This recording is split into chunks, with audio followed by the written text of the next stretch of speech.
Lalu berikutnya adalah di APK Mobile Banking. Nah, ini banyak yang tanya juga nih, apakah Android 12 Beta 2 ini sudah support sepenuhnya untuk beberapa APK penting? Nah, saya bisa jawab.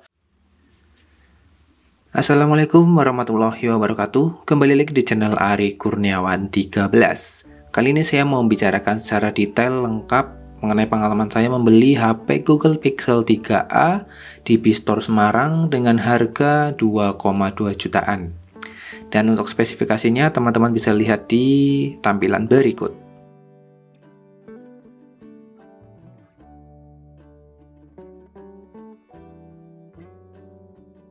Setelah beberapa hari pemakaian, untuk pengalaman saya menggunakan HP ini terutama di bagian sinyal dan IMEI ya. Untuk bagian sinyal itu cukup aman, saya menggunakan jaringan Telkomsel dengan jaringan LTE, dan itu beberapa tempat yang pernah saya lewati itu sinyalnya selalu full, meskipun berada di dalam ruangan, ya normal ketika HP lain itu mengalami gangguan sinyal, HP saya juga mengalaminya. Jadi dalam kondisi yang saya terima sampai saat ini, sampai detik ini pemakaian, itu untuk kondisi sinyal masih oke-oke saja. Dan untuk IMEI-nya dari DOSBox dan juga SIM tray, serta dari sistemnya saya cek itu semuanya cocok. Ya, untuk berbicara Android 12 Beta 2 ini, saya membutuhkan waktu kurang lebih ya hampir 2 hari lah ya untuk tahu bagaimana performanya. Dan yang pertama yang ingin saya sampaikan adalah untuk sistemnya. Sistem yang dimakan atau penyimpanan yang dimakan sebanyak kurang lebih 14 GB. Ya ini. Jadi untuk Android 12 Beta 2 ini sudah memasuki tahap yang cukup stabil dibandingkan dengan awal perilisan di beta 1. Jadi banyak sekali perbaikan di sini dan ada beberapa fitur baru yang disematkan.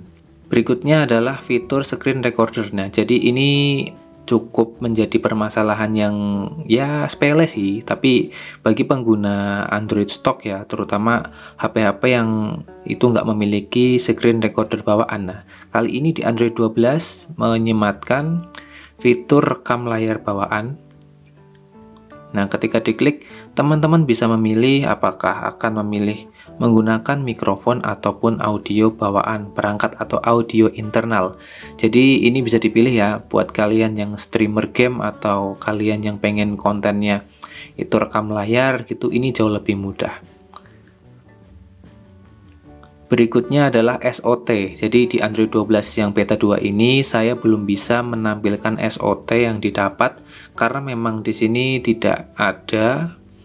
Ya, jadi saya baca kemarin di forum untuk SOT atau screen on time-nya itu tidak ditampilkan atau masih belum bisa ditampilkan. Kemungkinan akan hadir di Beta 3 atau di finalnya nanti. Tapi sejauh saya pakai, ini kurang lebih untuk HP yang saya beli ya, itu di 5 sampai 6 jam. Kalau penggunaan intens, saya misalnya nonton YouTube, Instagram itu mentok-mentok di 5 jam. Dengan sisa baterai di 15%, saya nggak pernah, untuk saat ini ya, belum pernah sampai menghabiskan sampai 5%. Mungkin kalau bisa sampai habis 5% ke bawah, SOT-nya bisa dapat 6,5 jam. Cukup oke ya. Lalu berikutnya di Android 12 ini, kalau kalian lihat menu settingnya ini cukup fresh. Dan ini hal yang positif ya, karena di Android sebelumnya itu menu setting di sini tidak mengalami perubahan yang cukup signifikan. Kali ini dirubah ikonnya cukup ya berwarna-warni lah, tapi tetap elegan karena menggunakan matte atau material ya, desain material. Dan di dalam menu setting ini ada, kalau kalian pertama ya install Android 12, kalian bisa klik kenali pixel Anda. Di sini dijelaskan berbagai fitur baru. Nah, di sini kalian misalnya mau ambil screenshot atau apa itu jauh lebih mudah. Tinggal tekan screenshot lalu edit dan bagikan. Jadi di sini tuh misi dari Google mengeluarkan Android 12 adalah untuk semakin mempermudah penggunanya. Lalu di berikutnya, kalau kalian mau ke layar utama itu tinggal swipe up aja.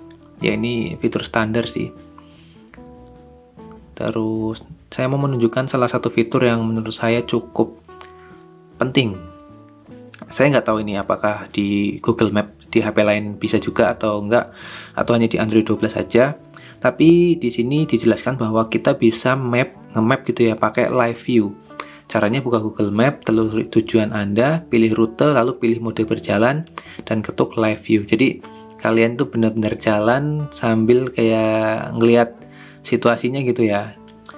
Jadi kalian benar-benar real time, tempatnya di mana, kalian nunjuk kemana gitu udah kelihatan di situ. Tapi mungkin ya hal ini akan memakan baterai lebih boros ya, sebab akan mengaktifkan kamera juga. Nah, itu perlu dipertimbangkan. Tapi fitur ini cukup menarik mengingat biasanya kalau kita menuju ke lokasi tertentu, kalau udah mau sampai tempatnya itu malah bingung, ini letaknya di mana, tepatnya di mana gitu. Jadi kalau ada live view seperti ini misalnya di kota besar, ini akan menunjukkan gedung-gedungnya. Jadi gedung ini namanya ini gitu ya, udah ada kelihatan. Nah, nama jalannya juga kelihatan di situ. Fitur always on display juga jauh lebih variatif ya. Di sini kalian bisa menampilkan musik, no playing, dan juga untuk always on display itu tampilannya juga lebih fresh ya, lebih oke lah. Lalu di dalamnya itu ada juga menu dashboard privacy. Nah, ini yang lagi ditekankan oleh si Google-nya ya, karena kalau kalian ingat atau mengikuti berita teknologi beberapa bulan terakhir atau di tahun-tahun 2021 ini, mungkin kalian pernah dengar kebocoran data gitu ya, kebocoran data dari misalnya Facebook atau dari pemerintah bahkan, yang kemarin tuh datanya BPJS atau apa gitu ya. Nah, di sini si Google mungkin memberikan sedikit solusi atau solusi yang sebenarnya cukup penting. Di sini ada dashboard privasi ya. Nah, di sini kalian bisa kontrol nih aplikasi mana aja yang kalian inginkan untuk mengakses kamera, mikrofon, dan lokasi. Di sini kalian benar-benar bisa mengontrolnya. Dan di sini ada namanya history ya. Jadi misalnya nih, sehari ini aplikasi Instagram sudah mengakses lokasi saya di pukul berapa, OLX juga berapa gitu ya. Untuk Google, jadi semua aplikasi yang membutuhkan akses lokasi itu ada ada historinya. Jadi kalian akan tahu misalnya ada aplikasi sembunyi-sembunyi yang tiba-tiba mengakses lokasi kalian. Lalu berikutnya yang kamera nih juga sama ya. Normalnya kalau aplikasi kayak gini kan kayak kita oke lah, wajar. Instagram pasti kita buka Instastory misalnya, pasti akses kamera. Tapi kalau ada aplikasi yang mencurigakan akses kamera kan, nah di sini jadi ketahuan nih. Jadi kalian tuh benar-benar dijaga privasinya oleh Google. Tujuannya di situ. Begitu juga dengan mikrofon. Kalau tiba-tiba mic check-nya belum dimatiin, nah. Dan fitur-fitur lainnya ya, di sini cukup banyak. Dan yang berikutnya ini nih, kamera dan mic access. Misalnya saya buka ini ya. Nah, di sini ada tanda hijau nih, menandakan mic sedang digunakan oleh aplikasi mic dan kamera ya, sedang digunakan oleh aplikasi kamera ini. Jadi ada tandanya di sini. Di sini ada HP saya, nah ini nih di atas. Kamera sedang digunakan oleh Gcam, maka akan aktif.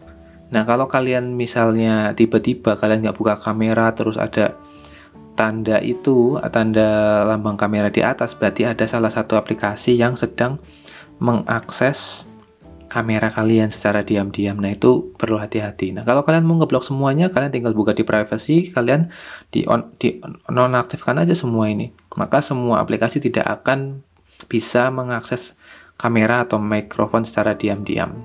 Oke, ini sangat penting buat kalian yang menginginkan privasi lebih.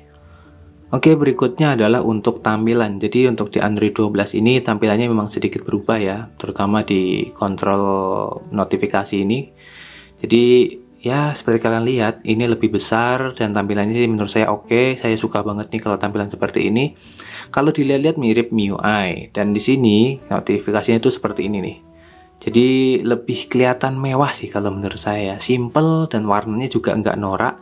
Menurut saya ini warna-warna matte seperti ini lebih keren. Jadi warna atas ini akan mengikuti warna wallpaper yang kita pakai. Jadi misalnya warna cenderung hijau, maka dia akan berubah menjadi hijau. Tapi hijaunya nggak lebay. Itu ya untuk tampilan. Untuk lainnya ada sedikit animasi sih menurut saya di sini. Animasinya ya misalnya kayak gini. Nah, ini kayak kelihatannya gimana gitu ya, lebih smooth lah kalau menurut saya sih. Dan animasi berikutnya adalah ketika kalian pasang charger nih. Kalau dipasang charger kayak gini, nanti akan muncul animasi dari bawah ke atas. Nah, seperti itu. Ya, animasinya sebenarnya sepele sih ya, nggak bagus-bagus amat, tapi itu improve yang menurut saya cukup oke. Tapi nggak tahu nih, misalnya nanti ke depan apakah animasi ini akan berberat dari performanya atau enggak, sebab di Google Pixel ini kan yang terutama yang lama-lama ya, yang Google Pixel 3, 3a gitu ada yang RAM-nya 4 GB. Apakah nanti animasi yang seperti itu akan membebani sistem atau enggak, saya kurang tahu nih. Untuk saat ini sih nggak ada masalah ya. Dan untuk di Pixel 3a ini di Android 12 Beta 2 untuk multitasking agak sedikit kedodoran nih. Jadi kayaknya sih di Android 11 juga sama, tapi saya merasa di sini memang karena saya pakainya langsung di Android 12, untuk beberapa aplikasi agak sedikit loading ya. Terutama yang misalnya ini sebenarnya nggak saya close loh Instagram tadi, tapi teman-teman lihat kan ada loading sedikit di sini. Misalnya saya pindah lagi ke aplikasi yang lain juga sama. Ini berbeda ketika saya menggunakan Sony Xperia XZ2 Premium kemarin ya, yang RAM-nya 6 GB. Faktor Android 12 Beta 2 juga mungkin perpaduan dengan RAM 4 GB yang agak udah kayak berat gitu ya sistemnya, karena mau nggak mau kan sampai sekarang Android juga RAM-nya minimal 6 GB lah ya untuk multitasking yang lancar. Meskipun orang bilang stok Android itu enteng, tapi nggak menjamin, karena aplikasi-aplikasi ini semuanya juga mendapatkan update. Hampir setiap minggu pasti ada update nih dari aplikasi-aplikasi ini, dan mungkin membutuhkan sistem yang jauh lebih oke lagi untuk mendongkrak performanya. Jadi untuk multitasking saya bisa katakan nilainya mungkin ya 7 lah dari 10 atau bahkan 6. Masih kurang oke sih. Nggak tahu kalau misalnya nanti udah stabil, semoga aja jauh lebih baik. Nah, lalu untuk Gcam-nya bagaimana di Android 12 ini? Saya nggak akan bahas banyak-banyak di sini ya. Untuk Gcam saya bilang oke banget, nggak ada masalah. Saya akan bahas lebih dalam nanti khusus sambil dengan contoh videonya biar lebih mendalam. Berikutnya adalah sensor box ya. Jadi ini juga ada yang tanya apakah sensornya lengkap atau enggak. Biasanya tuh sensor ada yang mati gitu ya. Apalagi HP-HP second. Nah, untuk saat ini teman-teman bisa lihat sensornya hampir lengkap semua kecuali sensor suhu ya. Memang nggak mungkin ada termometer di HP. Di sini semuanya lancar. Saya juga nggak mengalami kendala untuk sensor misalnya proximity atau sensor cahaya dan sensor gyroscope gitu ya. Saya nggak ada masalah di sini, semuanya oke. Berikutnya adalah Antutu nih. Kalau HP ini di Pixel 3a dengan Snapdragon 670 itu mendapatkan skor Antutu di antara 150.000 sampai 160 ribuan. Ya memang setara dengan HP Max Pro M1 ya, Asus Zenfone Max Pro M1, yaitu di kelas mid-range banget dengan Snapdragon 636. Jadi tidak ada yang istimewa di skor Antutu di sini dan tidak banyak yang bisa saya sampaikan. Lalu berikutnya adalah di APK Mobile Banking. Nah, ini banyak yang tanya juga nih, apakah Android 12 Beta 2 ini sudah support sepenuhnya untuk beberapa APK penting? Nah, saya bisa jawab untuk BCA Mobile ya, di sini saya nggak ada masalah, saya bisa menggunakannya, tidak ada keterangan yang menyatakan bahwa Android sistem ini berbahaya atau enggak, ini nggak ada masalah. Lalu untuk aplikasi lain yang membutuhkan verifikasi dan lainnya ini ada semua. Ini yang ada di sini bisa saya gunakan semua dan berjalan dengan baik. Jadi di Android 12 Beta 2 ini saya tidak mengalami crash di beberapa aplikasi yang saya gunakan. Nggak tahu kalau aplikasi lain yang belum saya install ya, yang karena mungkin saya nggak pakai juga. Misalnya TikTok atau Snack Video, yang aplikasi-aplikasi seperti itu, saya kan nggak install nih, saya nggak tahu apakah crash atau tidak. Oh iya nih, satu lagi nih, saya hampir lupa, ini penting banget. Jadi teman-teman ini lihat tayangan ini ya, video call saya tadi malam tuh, video call untuk pertama kalinya menggunakan HP ini di Android 12 Beta 2, itu untuk kamera depannya ternyata ngeblur. Saya baru sadar, waktu itu saya video call dengan ibu saya, dia bilang kok gambarnya nggak jelas. Kok nggak jelas, kan gambarnya saya kecil ya di sini di pojokan. Nah, ketika saya klik untuk memperbesar, ternyata gambar saya itu blur. Nah, pertanyaan saya adalah, wah jangan-jangan kamera depannya yang bermasalah. Setelah itu saya cek menggunakan aplikasi kamera bawaan, saya cek kamera depannya baik-baik saja. Jadi ternyata mungkin antara bug di Android 12-nya yang membuat video call WA-nya itu masih ngeblur, atau memang kekurangan cahaya, karena kemarin saya waktu video call itu agak gelap ya, jadi bisa disimpulkan antara di Android-nya atau memang kekurangan cahaya. Nah ya itu teman-teman bisa nilai ya. Jadi atau kalau teman-teman ada juga yang pakai Pixel 3a dan video call kameranya baik-baik saja, nah berarti permasalahan di HP saya adalah karena terlalu gelap maka ngeblur.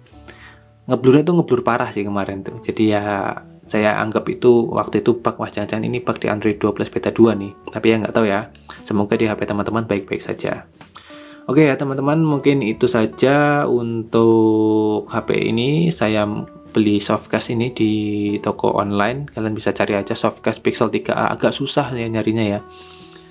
Tapi akhirnya dapat juga. Ini harganya murah, sekitar 34.000. Saya nggak mau cari yang mahal-mahal karena banyak banget softcase HP Google Pixel itu mahal-mahal harganya, ternyata sampai 100 sampai 200 ribuan. Tapi saya cari yang murah aja lah ya, yang penting bisa dipakai. Oke, sekian video kali ini, cukup panjang memang, tapi itulah pengalaman saya menggunakan Google Pixel 3a sekaligus review singkatnya. Untuk unit di Bistore Semarang yang saya beli ya, itu sangat oke, sesuai dengan deskripsi lah, sesuai dengan yang disampaikan, mulus 95 sampai 98%. Untuk kelengkapan ya kalian udah lihat kemarin di video unboxingnya, cuma charger Samsung yang mungkin nggak akan saya pakai. Dan untuk ke depan saya akan update lagi jika ada updatean Android 12 yang mungkin beta 3 atau yang final di bulan Agustus nanti. Harusnya sih bulan Agustus sudah final sesuai dengan kalender atau jadwal rilis di Android Google-nya ya. Oke, terima kasih. Wassalamualaikum warahmatullahi wabarakatuh.